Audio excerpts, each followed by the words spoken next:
भगिनींनो आणि मातांनो, नमस्कार. जय महाराष्ट्र.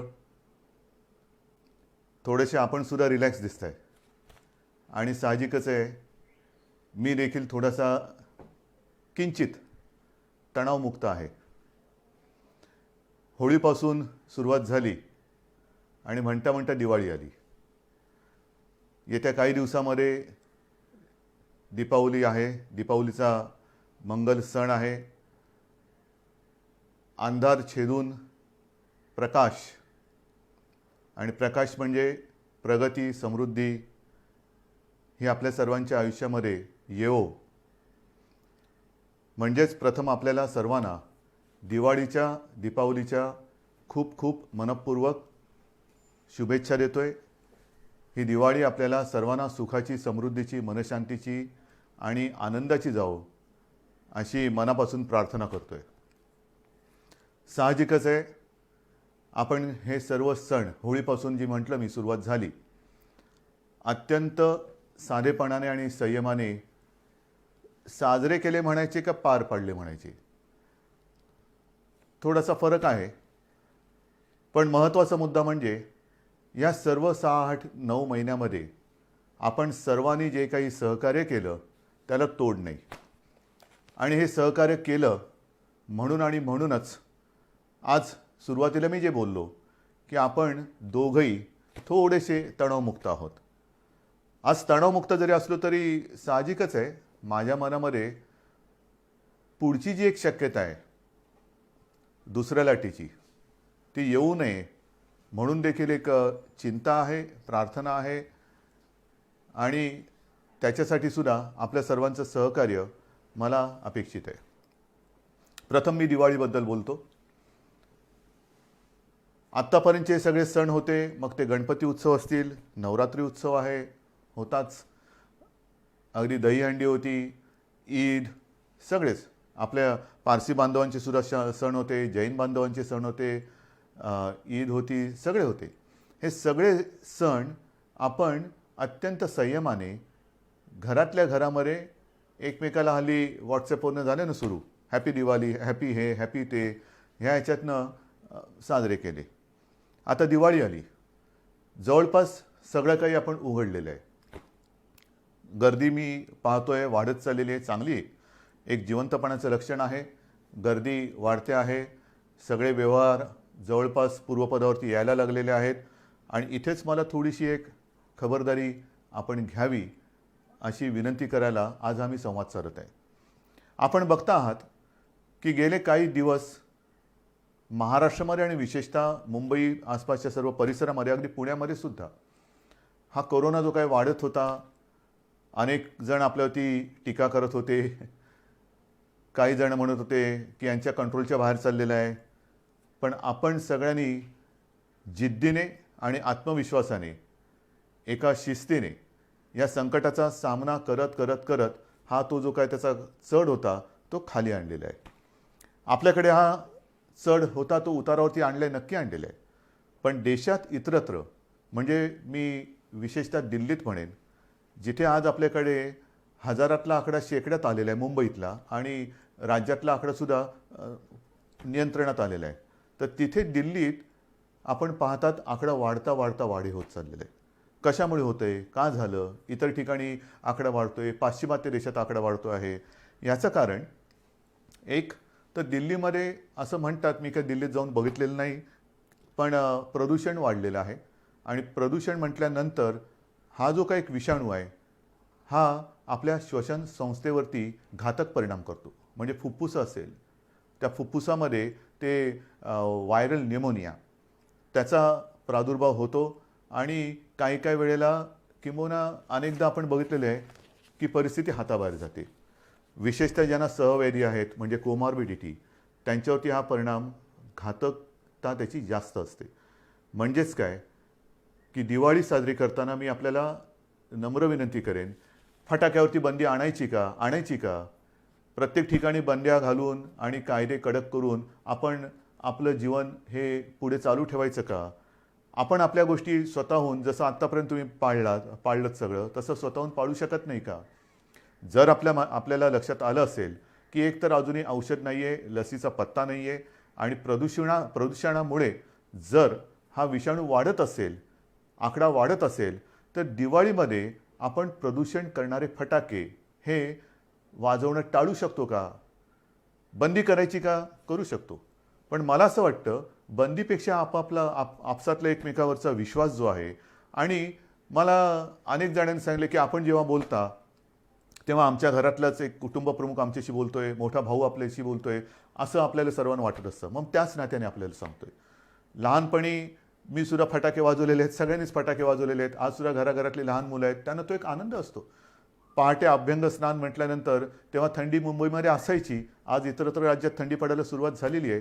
उठणं लावायचं, ते चिराट फोडायचं आणि पहिला फटाका कोण लावतो ती एक गंमत होती. पण म्हणता म्हणता ही वस्ती एवढी वाढली आणि त्याच्यानंतर हे एवढं आता धूर आणि प्रदूषण वाढायला लागलेलं आहे की आत्तापर्यंत जे काय आपण साधलेलं आहे, आत्तापर्यंत जे काय आपण कमावलेलं आहे, ते 4 दिवसातल्या धुरामध्ये वाहून जाता कामा नये. म्हणून मी आपल्याला विनंती करतोय, एकतर सार्वजनिक ठिकाणी फटाके वाजवायचे नाहीतच, कारण आपल्याला समाजाची काळजी घ्यायची आहे. अनेक जण ह्या वेळेला फिरायला बाहेर पडतात, सगळीकडे रोषणाई जरूर करा. दीपावली म्हटल्यानंतर दीप तर उजळले पाहिजेतच. ही दीपावली वाटली पाहिजेच, पण दीपावली म्हणजे दिवा. तो दिव्याचं एक महत्त्व आहेच. दिवे जरूर पेटवा, प्रकाशमान करा, पण फटाके न वाजवाल तर उत्तम. सार्वजनिक ठिकाणी फटाके वाजवायचे नाहीतच. हां, आपल्या ह्याच्यासाठी आजूबाजूला कोणाला त्रास होऊ न देता जेवढे काही मर्यादित फटाके आपण वाजवू शकत असाल हरकत नाही. मी अगदीच काही तुम्हाला आणीबाणी नाही आणते तुमच्यावर. फटाके वाजवूच नका किंवा फटाक्यांवरती बंदीच घालतो असं न म्हणता, चला आपण एक दुसऱ्याच्या विश्वासावरती हा सण आनंदाने साजरा करूया. फराळ करा. पण पुन्हा एक सांगतो की आत्ता जरी ही परिस्थिती आटोक्यात आलेली वाटत असली तरी दिवाळी आणि दिवाळी नंतरचे 15 दिवस हे फार आपल्याला कसोटीचे आहेत. याचं कारण असं की पाश्चिमात्य देशात आपण जे काय बघतो आहोत, आकडेवारी बघतो आहोत, प्रचंड मोठ्या प्रमाणात ही दुसरी लाट आलेली आहे. म्हणजे अनेक ठिकाणी हा जो आकडा होता हा जवळपास शून्यावरती आला. आणि मी जी काय माहिती घेतली, माझ्याकडे माहिती आहे, कागद सगळे आहेत, पण हे सगळं तुम्ही बघताय तेच मी बघतोय. पण ते बघितल्यानंतर रिपिटेशन नको आहे. पाश्चिमात्य देशात आपण जर पाहिलं तर अगदी इटली असेल, ब्रिटन असेल, इंग्लंडमध्ये तर, लंडनमध्ये तर पुढच्या 4-6 आठवड्यासाठी कडक लॉकडाऊन त्यांनी केलेलं आहे. कडक म्हणजे जसं आपल्याकडे होता तसा. इतरत्र सुद्धा स्पेनमध्ये असेल, नेदरलँडमध्ये तर मी असं ऐकलं की घरातल्या घरात कुटुंबियांना सुद्धा त्यांनी मास्क घालण्याची एक जबरदस्ती केलेली आहे. हे होतंय. ह्याचं कारण का की थोडीशी बेफिकिरी. आता संपलं सगळं. गेले 1-2 महिने काहीच झालेलं नाही आहे, झालं सगळं. तसं नाही आहे. तिकडे थंडीचा सीझन सुरू होतोय, त्याच्यात हा आता विषाणू परत वाढीला लागलेला आहे आणि त्या लाटेच्या आकडेवारीकडे जर का आपण बघितलं तर मी म्हणेन ही लाट नाही, ही सुनामी आहे. कारण पहिल्या प्रथम जेव्हा तिथे लाट आली होती आणि अगदी पीक ज्याला म्हणतात त्या पीक नंतर खाली गेला तो करोना आणि आता जो आला आहे तो दुपटी-तिपटीपेक्षा जास्त संख्येने आलेला आहे. आपल्याकडे होणार नाही, होऊ द्यायचं नाही. पण विचार करा, गेले 6-8-9 महिने आपली यंत्रणा, मग ती पोलीस आहे, महसूल आहे, आरोग्य सेवक आहेत, डॉक्टर्स आहेत, अत्यंत तणावाखाली ह्या लढाईमध्ये लढत आहेत. कोणासाठी लढत आहेत? अनेक पोलीस मृत्युमुखी पडलेत, आरोग्य सेवकांना सुद्धा बाधा झालेली, त्यातले काही मृत्युमुखी पडले, काही डॉक्टर्स गेलेले आहेत. कोणासाठी लढत आहेत? त्यांच्यावरती असह्य ताण आहे. आणि आत्ता मला असं वाटतं की ही जी काही लढाई आपण लढलो, मला सहज एक परवा कोणीतरी व्हॉट्सॲप पाठवला, एक चांगला होता, एका सैनिकाचा. तो सैनिक आपल्याला सांगतोय की मी तुमच्यासाठी लढत असताना किती किलो वजन, मग बूट किती किलोचे असतात, अंगावरती बॅगेमध्ये त्याच्या जी काही दारुगोळा असतो तो किती किलोचा असतो, हेल्मेट किती किलोचा असतो, त्याचं जॅकेट किती किलोचं असतो, म्हणजे त्याचं वजन आणि ह्याचं वजन ह्याची जर तुलना केली तर खूप फरक आहे. म्हणजे त्याच्या शरीरापेक्षा तो जो काय वाहतो, नुसतं वाहत नाही, तो जो काय अंगावरती बाळगतो त्याचं वजन हे जास्त आहे. आणि मग तो सैनिक आपल्याला विचारतो, हे एवढं सगळं वजन घेऊन जर मी तुमच्यासाठी लढत असेल तर तुम्ही फक्त मास्क लावून ही लढाई लढू शकत नाही? किती साधा आणि मार्मिक प्रश्न आहे. लढताना आपल्या हातात दुसरं कोणतेही शस्त्र नाही आहे. मास्क शिवाय दुसरं कोणतेही शस्त्र नाही आहे.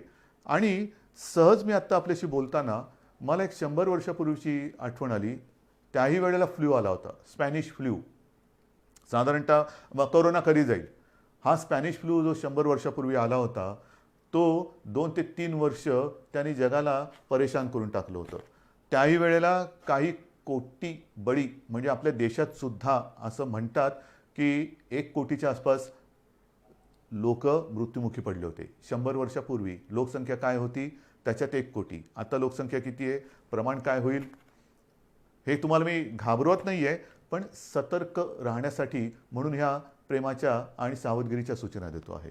आणि म्हणून मी आपल्याला सांगतो की जरी आपण ह्या सगळ्या गोष्टी उघडतो आहोत, उघडायला तर पाहिजेच, कारण आयुष्य पूर्वपदावरती आलंच पाहिजे, येतं आहे, अर्थचक्राला गती मिळाली पाहिजे. पण ती गती देताना वेडीवाकडी जर का गती द्यायचा प्रयत्न केला तर ती दुर्गती होईल, गतीच्या ऐवजी अधोगती होईल. कारण पुन्हा जर का लॉकडाऊन करण्याची वेळ आली तर तो लॉकडाऊन आपल्याला फार भारी पडेल.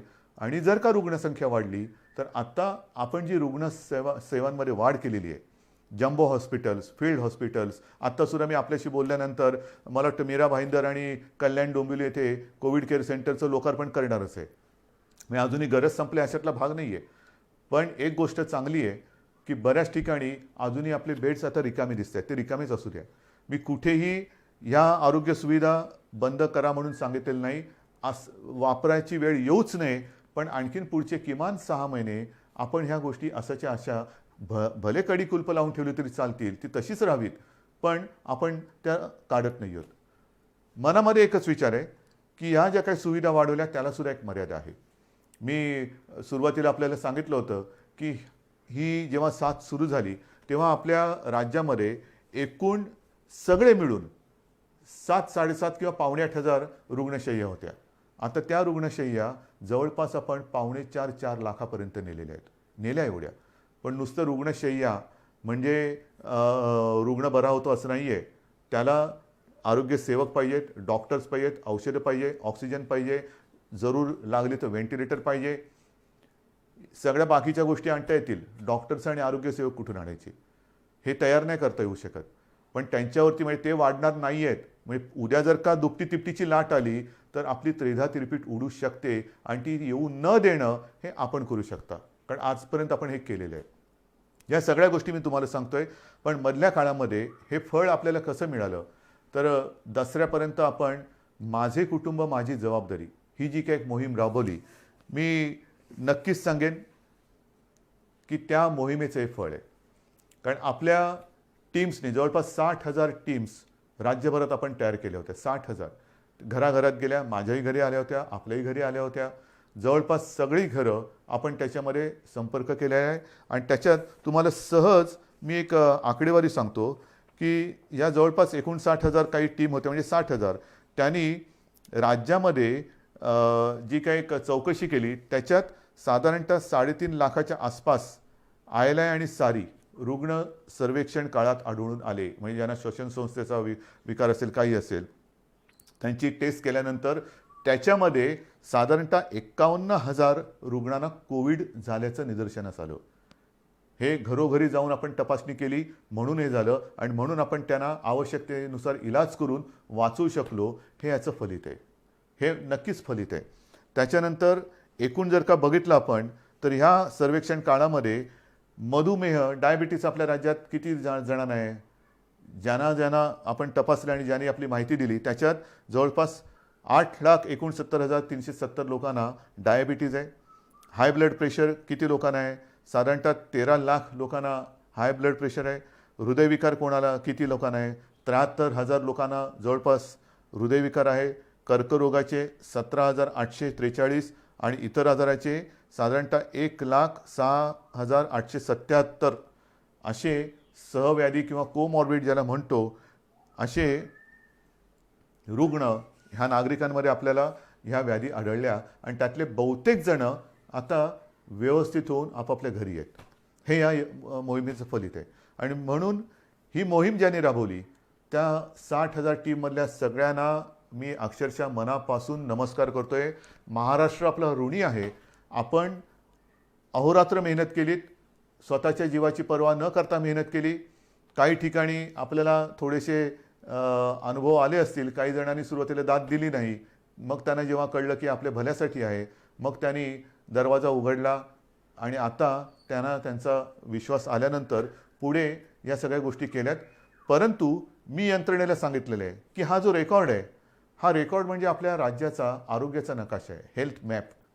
साधारणतः कोणत्या कोणत्या विभागामध्ये काय काय स्वरूपाचे आजार आहेत, किती जणांना आजार आहेत, ह्या सर्वांना शक्य तेवढं संपर्कात ठेवा. एक थोड्या थोड्या कालावधीनंतर त्यांना किमान एक फोन करून तब्येतीची विचारपूस करा. आणि ही विचारपूस केल्यानंतर आपल्याला लक्षात येईल की आपण जी मोहीम राबवतो आहोत त्याचा उपयोग आपल्याला नुसतं निरोगी महाराष्ट्र, सुदृढ महाराष्ट्र वाचून होत नाही. महाराष्ट्र त्याच्यासाठी मेहनत करावी लागते. तर ही मेहनत, ह्या मेहनतीचं एक फळ आहे. म्हणून मी या सगळ्यांना धन्यवाद देतोय आणि त्यांना आणखीन सांगितलेलं आहे की जरा थोडे दिवस थोडी विश्रांती घ्या. पण आता पुढचा टप्पा आहे हा तुम्ही करायचा आहे.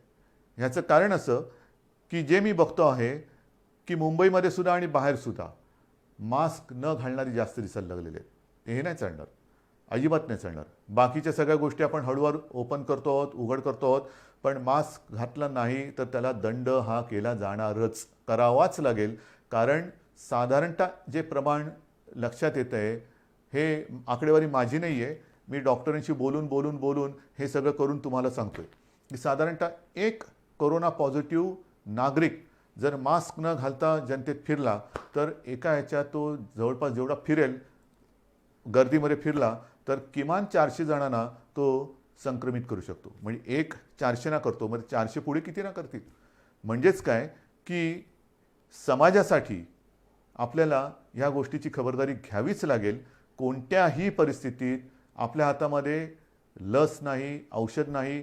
स्पॅनिश फ्लूच्या वेळेला सुद्धा हीच त्रिसूत्री होती: मास्क लावा, अंतर ठेवा आणि हात धुत राहा.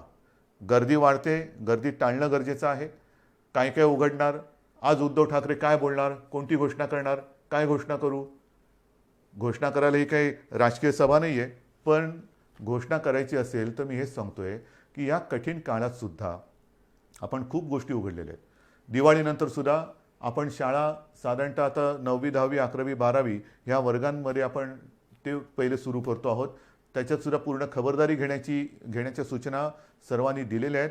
शिक्षकांची टेस्ट होणं गरजेचं आहे, मुलांची सुद्धा गरजेनुसार चाचणी होणं गरजेचं आहे. आणि त्या पलीकडे जाऊन मंदिरं कधी उघडणार ना, मंदिरं उघडणार आहे, प्रार्थनास्थळं पण उघडणार आहे. पण मला असं वाटतं साधारणतः पुढच्या आठवड्यात दिवाळी आलेली आहे. दिवाळीनंतर आपण एक नियमावली करू. नियमावली काय आहे तर हीच नियमावली आहे: गर्दी टाळा. कारण मंदिरांमध्ये आपल्या घरातले ज्येष्ठ, आपले आई वडील असतील, आजी आजोबा असतील, हे जात येत असतात. आपण त्यांनाच तर जपत आलेलो आहोत. आज पण असंच सांगतोय की शक्यतोवर कोणीच अनावश्यक कोणी घराबाहेर पडू नये, हे तर आपण बोलतोच आहोत. परंतु ज्येष्ठ नागरिकांनी घराबाहेर पडू नये अशीच एक आपली साधारणतः आज देखील सूचना आहे. मग बागेत फिरलात, अंतर ठेवून राहिलं पाहिजे. मंदिरामध्ये काय होतं, अगदी सगळ्यांच्याच प्रार्थनास्थळात, मंदिर असतील, मशीद असतील, चर्च असतील, चर्चमध्ये सुद्धा प्रेयर असते, मशिदीमध्ये नमाज असतो आणि मंदिरामध्ये आपल्या आरती असते. अगदी आपण खेटून तल्लीन होऊन आरत्या करत असतो. पण त्या तल्लीनतेचा परिणाम हा नंतर आपल्याला भोगायला लागता कामा नये. कारण आपल्या घरातले माता पिता, आजी आजोबा हे तिकडे गेल्यानंतर समजा कोण तिकडे कोरोना संक्रमित आला आणि मंदिरामध्ये मास्क नसेल, घातलेलं नसेल, चपला बाहेर काढल्याच पाहिजेत, पण मास्क मंदिरात सुद्धा घातलाच पाहिजे, मास्क घातला पाहिजे. पण हे जेव्हा आपण मंदिरं सुरू करू त्यावेळेला ह्या नियमावली व्यवस्थित देऊ. पण त्यांच्या एक काळजीपोटी थोडासा आपण मुद्दामून मी थोडा उशीर करतोय. टीका माझ्यावरती होते, करू द्यात. मी सुरुवातीलाच सांगितलेलं आहे, तुमच्या हितासाठी, महाराष्ट्राच्या हितासाठी जर मला वाईटपणा घेण्याची आवश्यकता असेल आणि जर कोणी मला वाईट म्हणत असेल तर तो वाईटपणा तुमच्या हितासाठी मी घ्यायला कधीही तयार आहे. वाईट म्हणणारे 4 दिवस वाईट मला टीका करतील, पण उद्या जर काही गंडांतर आलं तर त्याची जबाबदारी स्वीकारायला हे कोणी येणार नाहीत पुढे. मग तुमचं तुम्ही बघा, आम्ही बोललोच होतो. पण म्हणून आपण थोडंसं सावधपणाने एक एक पावलं पुढे टाकतो आहोत. तर ही मंदिराबाबतची परिस्थिती आहे. शाळांचं मी तुम्हाला सांगितलेलं आहे. महत्त्वाचं म्हणजे काय की गेले 6-8 महिने सगळं बंद असताना आपण महाराष्ट्रामध्ये ज्या काही गोष्टी केलेल्या आहेत, शिवभोजन आपण सातत्याने त्याची व्याप्ती वाढवत चाललेलो आहोत. 5 रुपयामध्ये गोरगरिबांना जेवण. गेल्या वेळेला मी बोललो तेव्हा 2 कोटीच्या आसपास थाळ्यांचं वाटप झाला होता. आज त्याच्यात आणखीन वाढ झालेली आहे. किती गोष्टी सांगायच्या. विशेष म्हणजे मधल्या काळामध्ये महाराष्ट्र द्वेष्ट्यांनी, मी शब्द मुद्दामून वापरतो आहे की या संकटाच्या काळात जगभर संकट असताना, देशात संकट असताना, राज्यात संकट असताना आणि आपण सगळे कोरोनाच्या संकटाची सामना करत असताना महाराष्ट्र द्वेष्ट्यांनी महाराष्ट्र बदनामीचं जे कारस्थान केलं होतं, महाराष्ट्राची कायदा सुव्यवस्था कोलमडून पडलेली आहे, इकडे सगळं अंमली पदार्थाच्या शेत्या होत्या आहेत, हे मी मागे सुद्धा दसऱ्याच्या भाषणात बोललो. पण ते कारस्थान तोडून मोडून काढून जूनमध्ये आपण 17,000 कोटींचे सामंजस्य करार केले. मला त्याच्याबद्दल अभिमान आहे. काही विदेशी कंपन्या त्याच्यामध्ये आल्या. नुसते सामंजस्य करार म्हणजे कागदावरती करून पावसाळा होता म्हणून कागदी होड्या करून सोडल्या नाहीत पाण्यामध्ये. तर त्याच्यापैकी अनेक जणांना जागासुद्धा दिल्या गेलेल्या आहेत आणि काही जणांना येत्या काही दिवसात जागा दिल्या जातील आणि प्रत्यक्ष कामसुद्धा तिथे सुरू होईल. ही गुंतवणूक आलेली आहे. गेल्या आठवड्यामध्ये त्याचं पुढचं पाऊल टाकलं. 35,000 कोटीचे सामंजस्य करार केलेले आहेत. अनेक वेगवेगळ्या क्षेत्रातील देशी विदेशी कंपन्या महाराष्ट्रामध्ये येत आहेत, ज्याचा आपल्याला अभिमान आहे. हे सगळं तुमचं कर्तृत्व आहे. आपण एक महाराष्ट्राची प्रतिमा ही निर्माण केलेली आहे. त्या प्रतिमेचं हे फलित आहे. म्हणजेच लॉकडाऊन म्हटल्यानंतर सगळे कडी-कुलपं लावून घरी नाही बसलो. घरी तर बसलो आहे. माझ्यावरती टीका केली जाते, पण घरात बसून सुद्धा मी हे काम केलेलं आहे. हजारो कोटींचे सामंजस्य करार हे महाराष्ट्रामध्ये केलेले आहेत. गुंतवणूक येते आहे. उद्योगधंदे सुरू होत आहेत. रोजगार निर्माण होतो आहे. मोठ्या प्रमाणावरती अर्थचक्राला आणि अर्थव्यवस्थेला चालना मिळते आहे. हे फार मोठं काम आहे. आणि आता 2 दिवसापूर्वी मुंबईमध्ये मेट्रोचं काम. आता मेट्रो म्हटल्यानंतर तुम्हाला माहिती आहे, कारशेड, आरेची कारशेड कांजूरला नेली, त्याच्यावरनं टीका. त्याच्यावरती सगळी उत्तरं आपल्याकडे आहेत. व कोणीतरी म्हणालं की ही सॉल्टपॅनची म्हणजे मिठागराची जमीन आहे. हे सगळे जे टीका करतात त्यांना समर्पक उत्तरं देऊ. पण मिठागराची जमीन आहे म्हणणाऱ्याने एक कळत नाही आहे की तुम्ही आमच्या मुंबईकरांच्या प्रोजेक्टमध्ये मिठाचा खडा टाकतात. हा मिठाचा खडा हा त्याचा काय इलाज करायचा तो आहे, पण आम्ही सुद्धा डोळे बंद करून काही कामं करत नाही आहोत. जे मुंबईकरांच्या आणि माझ्या राज्याच्या हिताचं असेल ते टीकेची पर्वा न करता आपण करणार म्हणजे करणारच, कोणत्याही परिस्थितीत करणार आहोत. आणि जसं मी म्हटलं की मुंबईमध्ये सुद्धा आणि इतरत्र महाराष्ट्रामध्ये सुद्धा इन्फेक्शनसाठी हॉस्पिटल ते सुद्धा करणार आहोत आपण. जागा अजून कुठे बघितलेली नाही आहे, पण शोध चालू आहे. कारण हे एक पहिलं संकट आवरू दे आपल्याला. ते सावरल्यानंतर आपण या गोष्टीकडे सुद्धा लक्ष देणार आहोत. माझे कुटुंब माझी जबाबदारीची फलश्रुती आपल्याला मी सांगितली. त्याच्यावरती नंतर मी कदाचित पुन्हा थोडंसं बोलेन. पण आता जवळपास आपण सगळ्याच गोष्टी उघडायला परवानगी दिलेली आहे. सिनेमागृह, त्याच्यानंतर आपली नाट्यगृह ही सुद्धा काही टक्क्यामध्ये उपस्थिती ठेवून, कारण हळूहळू आपल्याला जायचं आहे, ही उघडायला परवानगी दिलेली आहे. जिम, व्यायामशाळा त्या सुरुवात करायला दिलेली आहेत. रेस्टॉरंट सुरू झालेली आहेत. ग्रंथालय, वाचनालय सुरू झालेली आहेत. मुंबईतील सर्व महिलांना लोकल प्रवासाची मुभा दिलेली आहे. आमच्यासाठी लोकल्स कधी सुरू होणार, केंद्राबरोबर बोलणं सुरू आहे.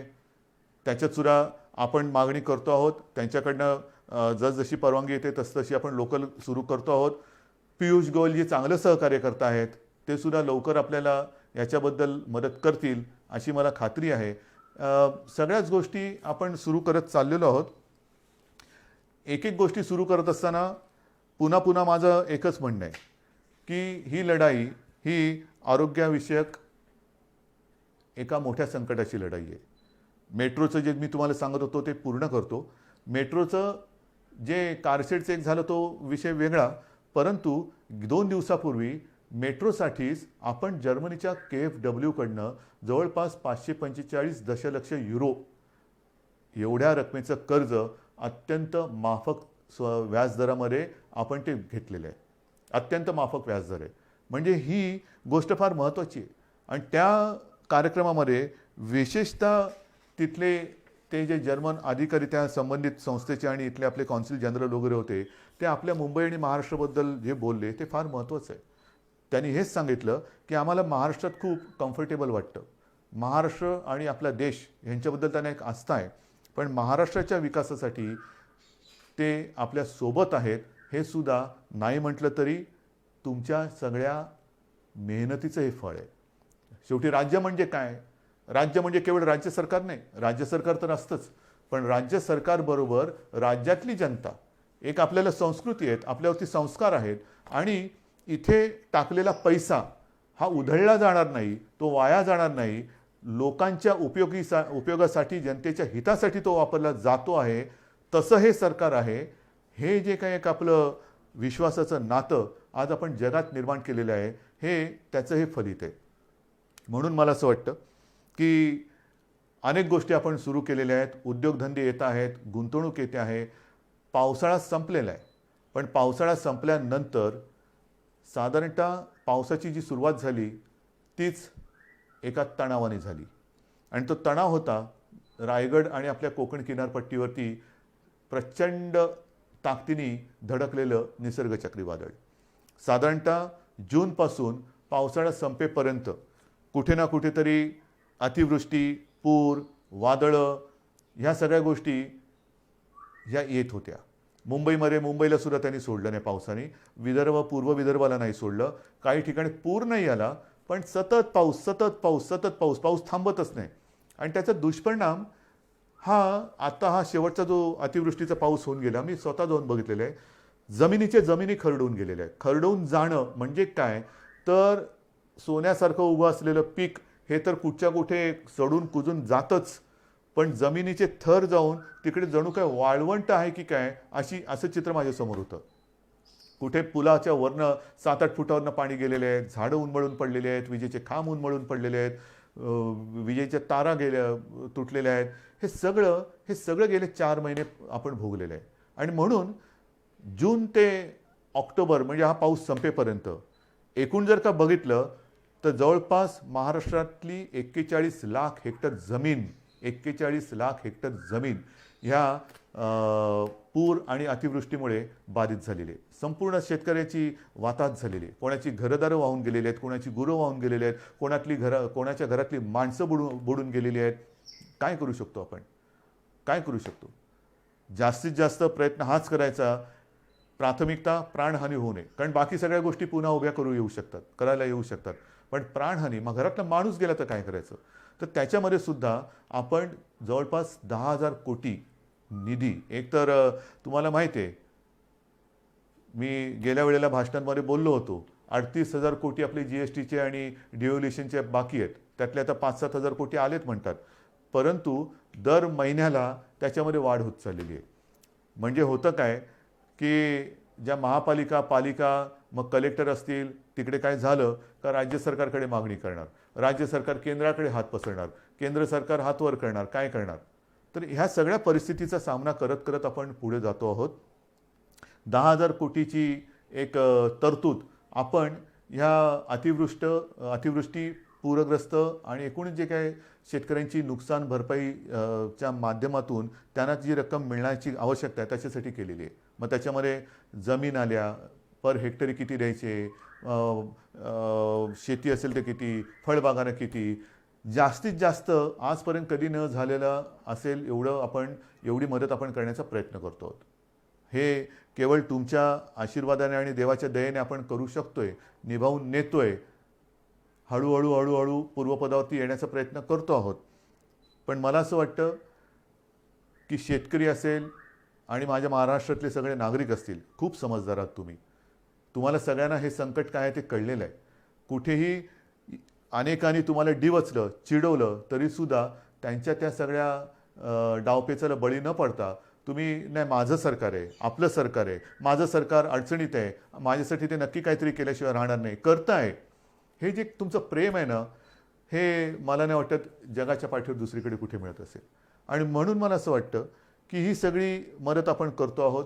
मग ती करत असताना आपण मग कापूस खरेदी असेल, उडीद, मूग, तूर, सोयाबीन ही सगळी पिकं आता एक करत येत आहेत. कापसाची खरेदी सुरू केलेली आहे. ह्या महिना अखेरपर्यंत बरीचशी केंद्र सुरू होतील.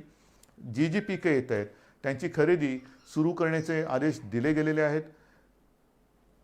खरेदी केंद्र सुरू होत आहेत. काही ठिकाणी अजूनही हळूहळू होत आहेत, पण या महिनाभरामध्ये जिथे जिथे ज्या ज्या पिकासाठी आवश्यकता असेल ती सगळी खरेदी केंद्र सुरू करण्याचे आदेश मंत्रिमंडळाने दिलेले आहेत. लवकरात लवकर ही खरेदी जर कुठे सुरू झालेली नसेल तर ती सुद्धा सुरू होईल. सगळ्या गोष्टी आपण करतो. चहू बाजूनी संकट जरी येत असली तरी संकटाचा सामना करून आपण त्यांना पुरून उरतो आहोत, हे फार महत्त्वाचं आहे. शिवभोजनबद्दल सुद्धा मी बोललेलो आहे. आणखीन एक दोन गोष्टी केलेल्या आहेत. काल परवाकडे फोर्स 1 जो आपला एक महत्त्वाचा फोर्स आहे, अतिरेक्यांचा सामना करणारा, एकदा 26 नोव्हेंबरला त्याची गरज वाटली त्याच्यानंतर तो केला गेला. त्यांच्यासाठी सुद्धा आपण जे त्यांना आवश्यक आहे ते करतो आहे. पण विशेष म्हणजे आपल्याला आपल्या राज्यामध्ये जे माजी सैनिक आहेत त्या माजी सैनिकांना आणि त्यांच्या दुर्दैवाने ज्यांचं निधन झालेलं आहे किंवा आपल्यासाठी ज्यांनी बलिदान केलेले आहेत, जे शहीद झालेले आहेत, त्यांच्या ज्या बिचाऱ्या काय म्हणायचं, विधवा हा शब्द मला बोलायला खूप जड जाते, पण त्यांना आणि माजी सैनिकांना त्यांचा निवासी मालमत्तेचा कर आणि घरपट्टी ही माफ करण्याची योजना आपण आपल्या शिवसेना प्रमुखांच्या नावाने ती सुद्धा अंमलात आणतो आहोत. समाजातला प्रत्येक घटक हा वंचित राहता कामा नये. अगदी प्रत्येक घटक म्हटल्यानंतर मी यापूर्वीसुद्धा म्हटलेलं आहे की मग आरक्षणाचे वारे वाहत आहेत. मराठा आरक्षण आहे, ओबीसींचं आरक्षण, ते म्हणतात आमचं काही कमी करू नका, धनगर आहेत, ह्या सगळ्यांना आपण कुठेही वारावरती अजिबात सोडू शकत नाही. कारण जाणार कुठे वारावर सोडून? आपण एकत्रच आहोत. हे सरकार तुमचं आहे. हे सरकार काही परदेशातून आलेलं नाही आहे किंवा परग्रहावरून आलेलं नाही आहे. तुम्हीच आहात ह्या सरकारचे सगळे मालक पालक, सगळे तुम्हीच आहात. आणि तुम्हाला जर न्याय देणार नाही तर मग आणखीन कोणासाठी काम करणार? माझ्या राज्यातली जनता जर का असमाधानी असेल तर मग मंत्रिमंडळ करायचे काय? आणि म्हणून मला सगळ्यांना हेच सांगायचं आहे की परिस्थिती बिकट आहे, नक्की आहे. एकतर अर्थचक्र हळूहळू फिरते, त्याच्यातून काही कायदेशीर गोष्टी असतील, आणखीन काही गोष्टी असतील, सगळ्यांचा सामना हा करत करत करत यशस्वीपणाने ठामपणाने आपण पुढे जातो आहोत. मला तूर्त आपल्याला एवढंच सांगायचं आहे की येणारी दीपावली आणि त्याच्यानंतरचे सण कुठेही आपल्याकडनं गर्दी होऊ देऊ नका. कारण परदेशामध्ये ज्याच्याप्रमाणे मी सांगितलं, माझ्याकडे ती यादी आहे की एकमेकाच्या घरी जायला सुद्धा आता त्यांनी बंदी केलेली आहे. आपल्याला असं काय करायचं नाही. आत्ता आपण हळूवार सगळे दरवाजे उघडतो आहोत. पण पुन्हा एकदा सांगतो, ह्या उघडलेल्या दरवाजातून दीपावलीच्या निमित्ताने सुख समृद्धी मनशांती येऊ द्या. कोरोना येऊ देऊ नका. प्रदूषण टाळा, फटाके टाळा, फराळ करा, दीपावली साजरी करा, आकाशकंदील लावा, प्रकाशमान सगळं आयुष्य होऊ द्या. पण प्रदूषणकारी असं काही करू नका. मला खात्री आहे आजपर्यंत आपण माझं एका आपुलकीने प्रेमाने ऐकत आलेलं आहात, त्याच्याप्रमाणे वागत आलेलं आहात. आणि तसे तुम्ही जर का वागले नसता तर आजचे हे कोरोनाचे आकडे हे पुरेसे बोलके आहेत. ते आकडे आपण तिथपर्यंत येऊ शकलो नसतो. हे आकडे आपल्याला आता शून्यावरती आणायचे आहेत आणि आपण ते आणू शकतो. आपण हे करून दाखवलं ज्याला म्हणतो ना, तसं हे तुम्ही करून दाखवलेले आहात. आता ह्याच्यात अजिबात वाढ होऊ द्यायची नाही. सर्वांनी आनंदात राहा, निरोगी राहा, मास्क लावा, हात धुत राहा आणि एकमेकापासून अंतर ठेवा. जय हिंद, जय महाराष्ट्र.